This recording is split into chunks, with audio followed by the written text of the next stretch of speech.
All right, well, we said that we were going to learn a lot about both of these two teams coming out of this game here. And guys, everyone was there. Fox Big Noon Kickoff was there. College Game Day was there. Josh Pate was there. CJ Stroud was there.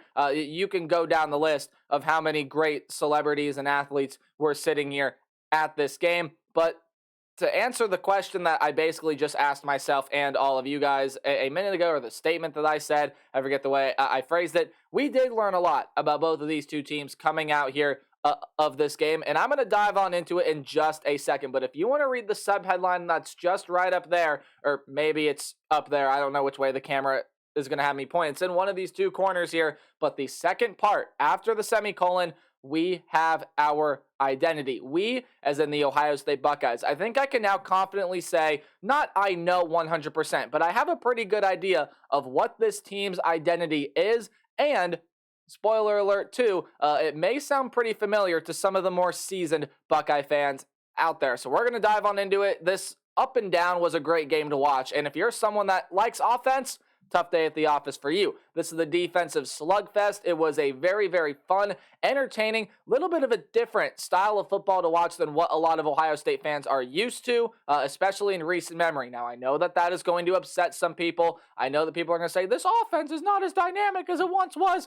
Please, if you still are saying things like that, put it in the trash can, because this is a totally different team. The identity of this team is totally different, and we're going to dive on into all of it here in just a second. So, what's up, Tailgaters? My name is Tailgate Nate. You probably have seen some of my other college football content. In case this is the first video of mine you're watching, hey, welcome. I react to every single Ohio State game. Today, I'll be reacting to the 20-12 win against the Penn State Nittany Lions, the top 10 showdown there in the Horseshoe in Week 8. But I do post other college football content. I post top 25s, weekly takeaways. Both of those videos will be out tomorrow. Game-by-game preview and predictions. And now that we're getting into November, there'll be a couple other videos up on the channel. So if you are a college football fan, please hit the subscribe button and ring the bell so you know when videos get uploaded. There are more ways than that to help me support the channel: liking, commenting, sharing, and you're doing a huge one right now just by watching the video. So anything you guys are willing and able to do would mean a lot to me, as I'm sure some of the people have heard me say in my other videos. But talked about me for way too long there. Let's dive on into this football game in front of us. Again, if you are someone that likes offense and football is entertaining to you because of the offense, again, just kind of a tough day at the office for you, but it's also not what you should have expected coming into this game. Now, I personally did expect a little bit more offense from both of these two squads. I expected the offenses to turn up a little bit more than they did, but for the most part, it was what I and a lot of other people expected, and that was a defensive slugfest. That was these two defenses going toe-to-toe, and whichever team could break the opposing defense first was going to have a great shot here to go and win this game. And that happened to be the Ohio State Buckeyes. Now, there were a lot of plays that happened in this game that definitely were a cause for concern early, definitely had a lot of Ohio State fans holding their breath. And I got to tell you, life with a really, really good defense is very, very stressful. There were times here where Penn State was seemingly, they got the ball back. They were only down 4. They were only down 7, whatever have you. And all the Ohio State fans out there went, okay, here we go. Now's the time where Penn State's offense turns it on. Nope. Didn't really happen here. Don't let the final score fool you. This game was 20-6. Penn State scored a garbage time touchdown with like 27 seconds left, or something like that. I mean, you could tell that this Buckeye defense did not want to let Penn State get into the end zone. Yet here we are. We're talking about a game that's 20-12 instead of 20-6, albeit a little bit more of an impressive result on the scoreboard. But in reality, that's what the score ended up being. And regardless, Ohio State still was able to cover the spread. Something that Ohio State has actually done really, really well so far this year for the most part. But when we go ahead and take a look, a deep dive into this game, I think I've figured out what our identity is. And again, our being the Ohio State Buckeyes. This is an Ohio State fan reaction series after all. So Nate, you got to be asking yourself, Nate, what do you think the identity of this team is? Well, I'm not going to make you guys wait until the end of the video to find that out. No, I'm going to tell you guys right up front what I think this team's identity is. But I am going to say one number here. One number, and it's going to sound really familiar to a lot of the more seasoned Buckeye fans, but 2002. 2002. Those of you more seasoned Buckeye fans out there probably know what 2002 means. Now, personally for me, and I know that this is going to show my age, but I was born in 2002. I was 1 month old when Ohio State won the 2002 national championship. And yes, I was sitting there in all my scarlet and gray with family around me. Yeah, great.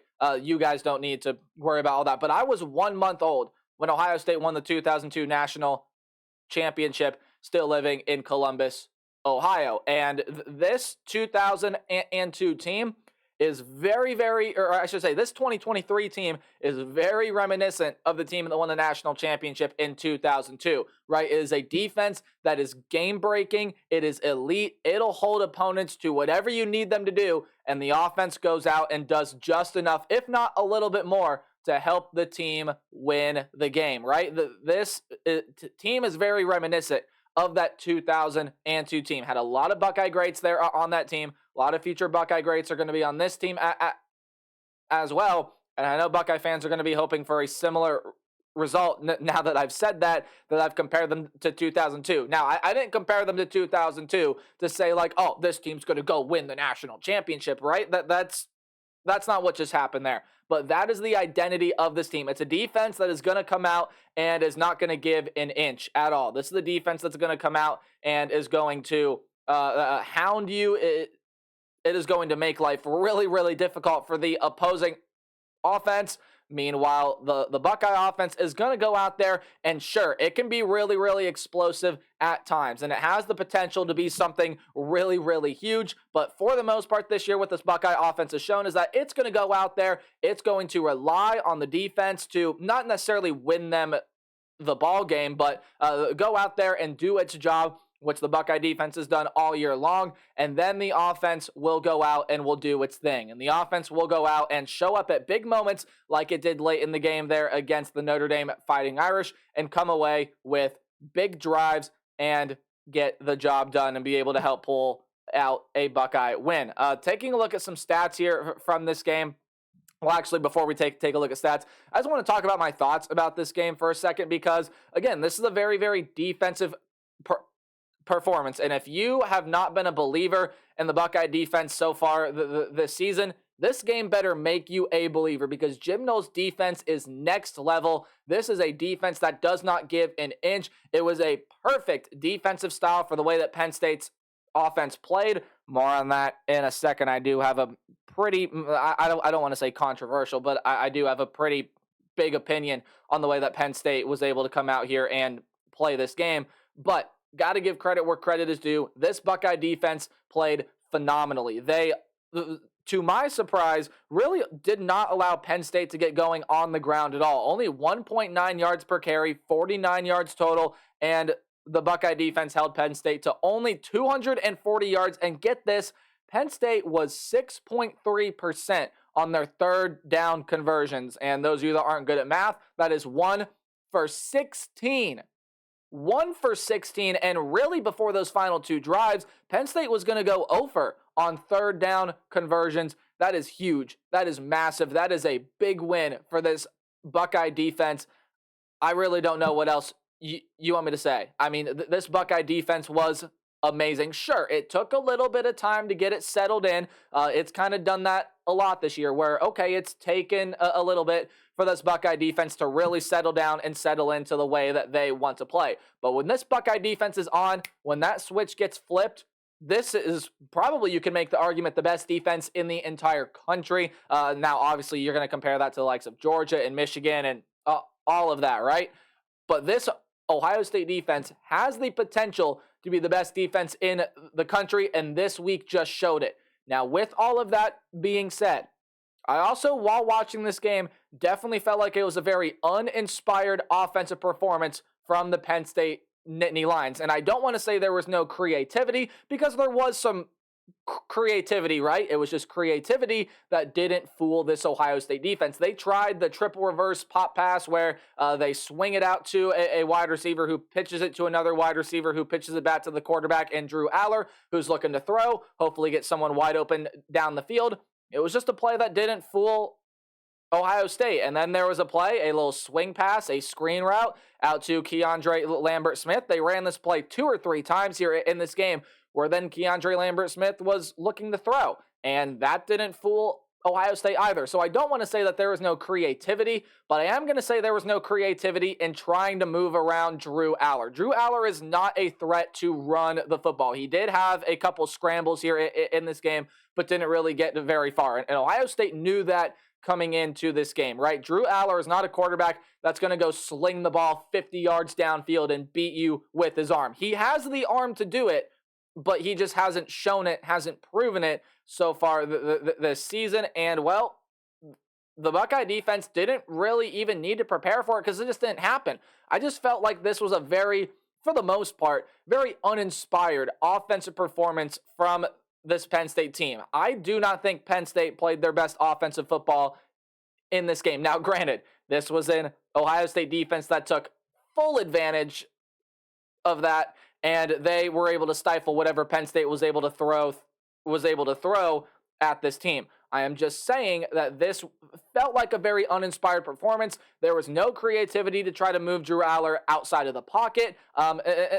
And again, besides the couple little trick plays or the attempt by Keandre Lambert-Smith to throw some and whatever have you, this just felt like a very uninspired performance from Penn State. They were playing very, very conservative. There seemed to be no urgency until it was already too late. And by the time that they finally got urgent and by the time that they finally were able to really turn things on from a play calling standpoint, and okay, bad choice of words. I'm not one to sit here and question play calling. That's why I'm sitting here with a microphone in front of my face and not a microphone in front of my face on the sideline. I'm doing it from the comfort of my own home. I am not a coach. I am not one to question play calling. Just felt like very uninspired, right? Again, no movement to get Drew Aller outside of the pocket. And besides the couple trick plays there, it was very, very basic and very, very predictable. And I could say that every play Penn State was running on third down, and I got it with maybe 75% accuracy, right? This was just a Penn State team that just didn't feel inspired enough to go out here and play this game. Now, their defense certainly did.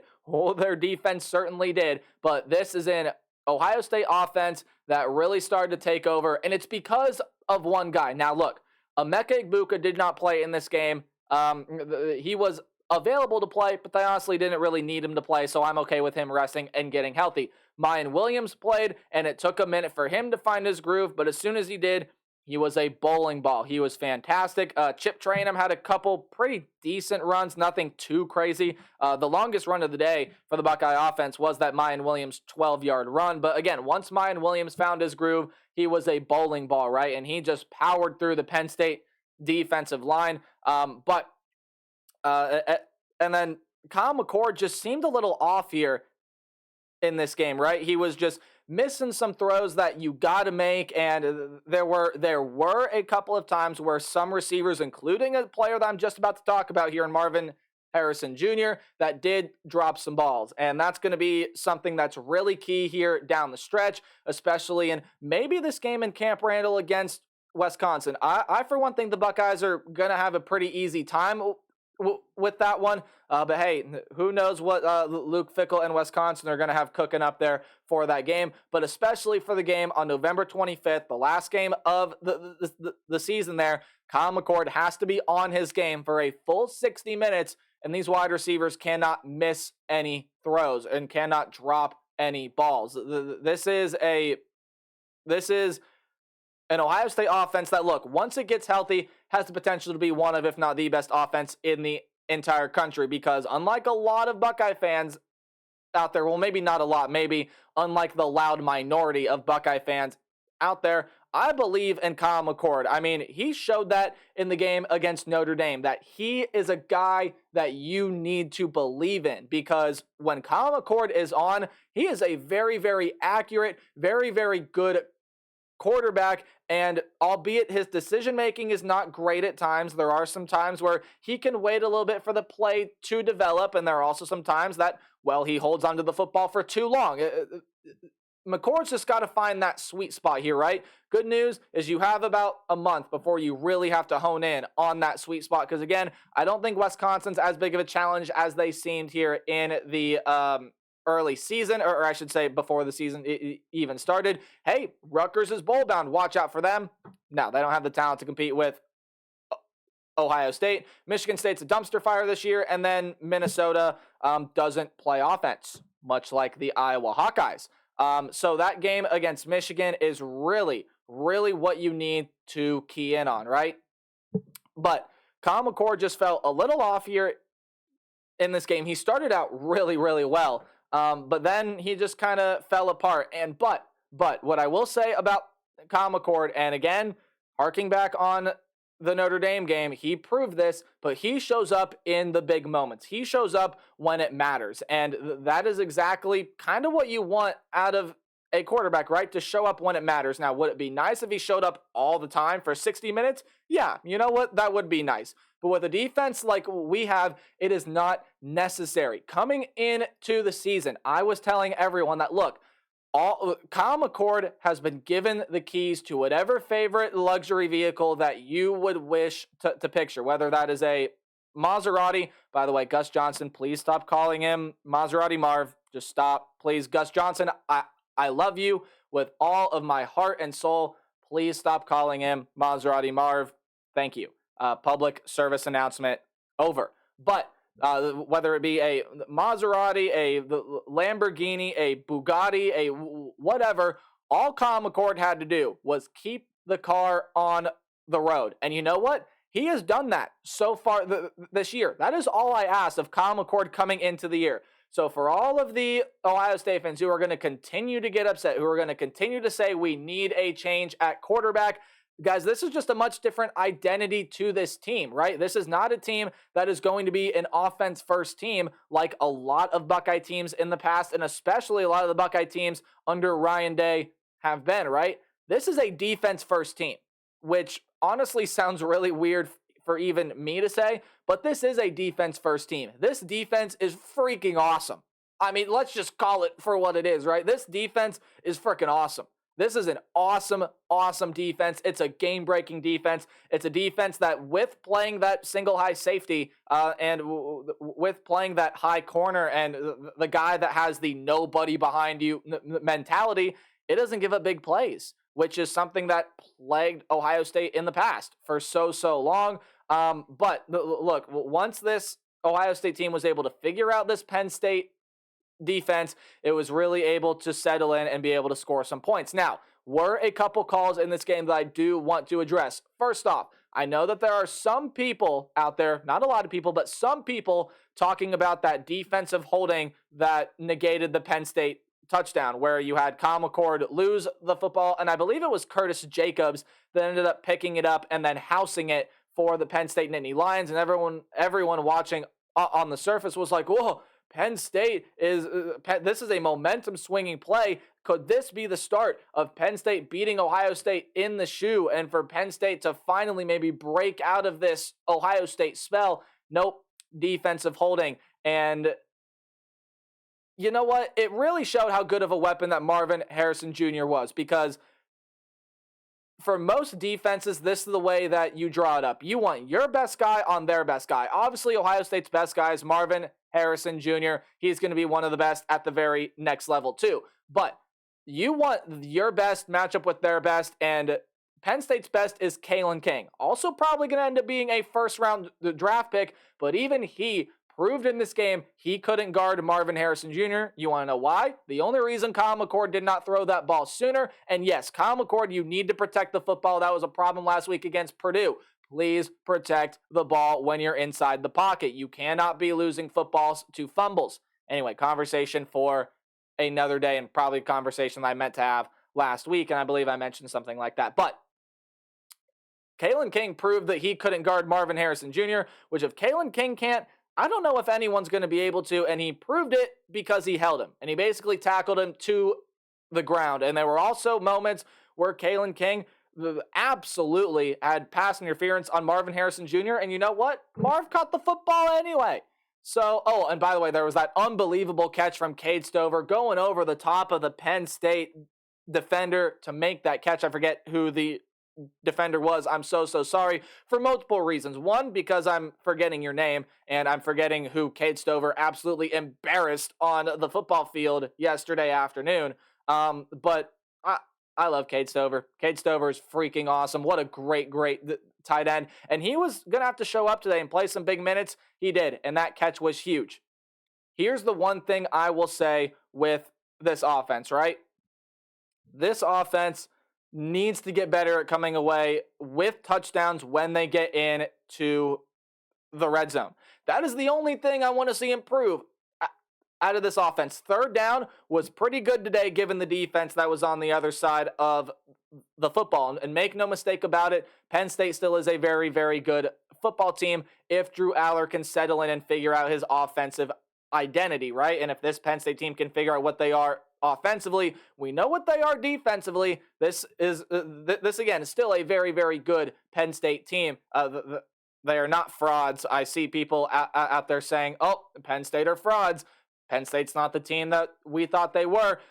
I'll agree with people in the fact that saying Penn State definitely did not play their best football, but they also had their best defensive end, Chop Robinson, go down with injury. They had some other guys go out with injury here throughout this game as well. I think Penn State's still a very, very good team. I think they proved that they're still a very, very good team here. I just think Ohio State proved that they were better than Penn State. I really think that's what got proven here, but Ohio State's identity also got proven, right? And Ohio State's identity got proven that this is a defensive-led team.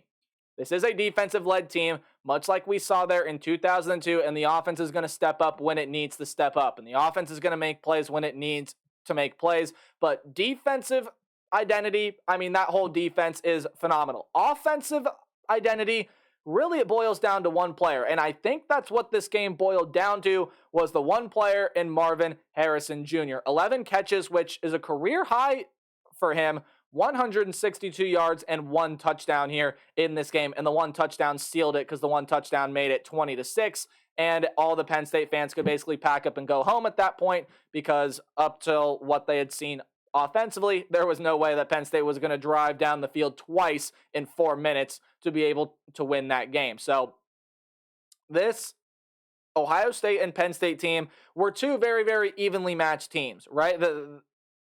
They were two teams that both had really good defenses, both offenses, yes, have some really good playmakers, but still had some things to prove. But a couple things really separated these two teams here. First of all, Chop Robinson going down. I never wish injury upon anyone. That's something you don't like to see, especially for a player that's as good and as fun to watch as Chop Robinson. I hope for nothing but the speediest of recoveries for him. I am unsure of what the injury is, but I hope that he's going to be able to get back on the football field very, very soon.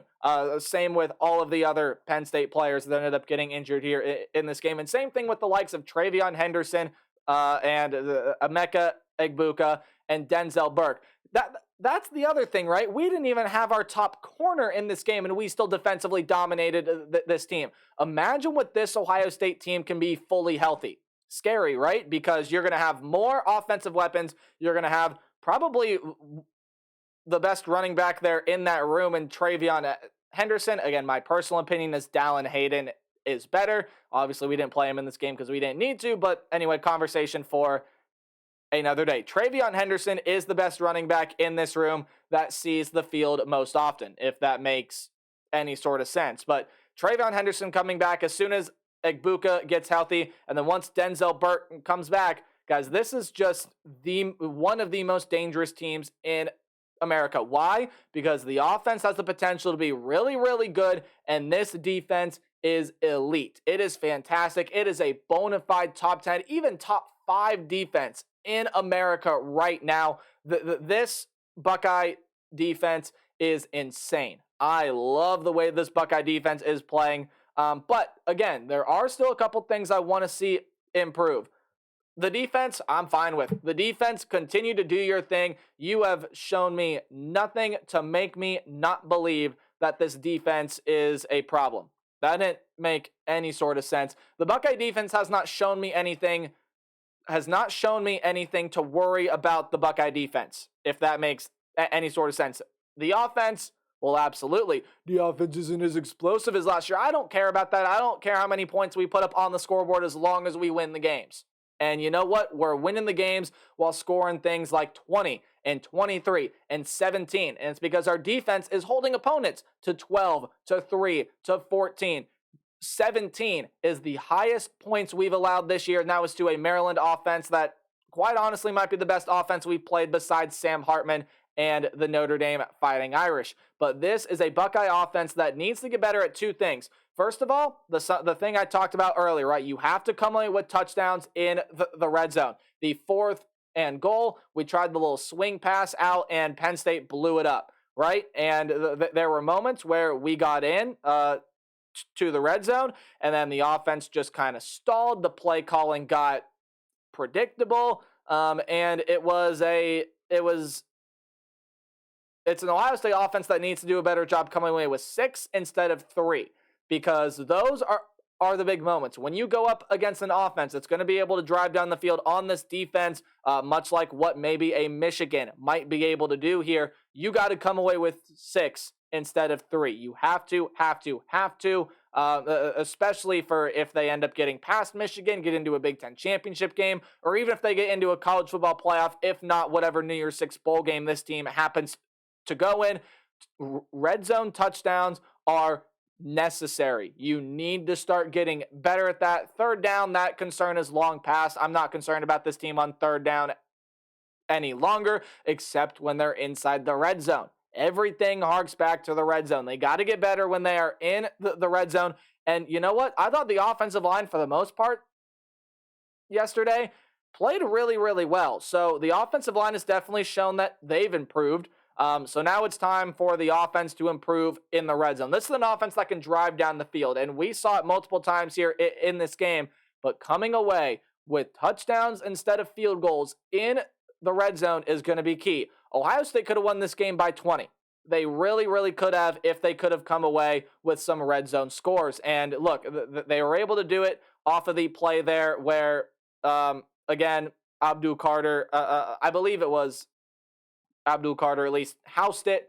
But again, Kalen King got called for the defensive holding. And then moments later, Mayan Williams able to get it into the end zone off a couple other Penn State penalties there as well. So what did we learn from this game today? Well, for probably the 5th or 6th time I'm saying it here in this video, the Buckeye team is a defensive first team, which I know is not going to make some people happy, especially some of the more casual Buckeye fans out there, but this is a defense first team. Does the defense have things that it can improve upon? Yes, and JTT was able to take over this game much like he did last year as well. Still maybe want to see a little bit more production from the defensive line, but they really, really pressured Drew Aller in this game. Very happy with the way that they played. Linebackers look good. Secondary looks good. I mean, really don't have too many complaints about this defense. Meanwhile, this offense, come away with touchdowns instead of field goals in the red zone. Work on, talking to the wide receivers out there, work on all those drops. Kyle McCord, try to find your rhythm a little bit early and settle your feet, dude. Kyle McCord has, he either has happy feet or he has no feet at all when he is inside of the passing pocket. Find the happy medium. Work on your footwork, and then as soon as that gets better, I think Kyle McCord's going to have the opportunity to be a really, really good quarterback. Get your decision-making to work a little bit better there as well. So just a couple minor things to improve upon. Oh, and the offensive line obviously can continue to get better as well. Still some moments where some blocks got missed. But all in all, I think if you are a Buckeye fan, you got to be really, really happy with the way that this game ended up turning out. You got Wisconsin in Camp Randall next week. Again, not as scary as the game seemed. Still, you cannot take it lightly. Camp Randall's still a really tough place to play, and it's going to be a primetime game, but again, maybe not as big of a threat as they were in the early going. I think that's all I got here for this Penn State game. I know this video ran long, had a lot to talk about, But thank you guys for sticking with me. This is my Ohio State fan reaction to the game against Penn State. And if you want to hear more of what I have to say and more of my opinions on the college football world this season, hit the subscribe button, ring the bell, like the video, comment down below your thoughts on this game or anything else that happened this week in college football, whatever have you. I'm signing off for now. Remember to play hard but tailgate harder. I'll see all you guys in the next video. Weekly takeaways top 25 coming out tomorrow. Goodbye.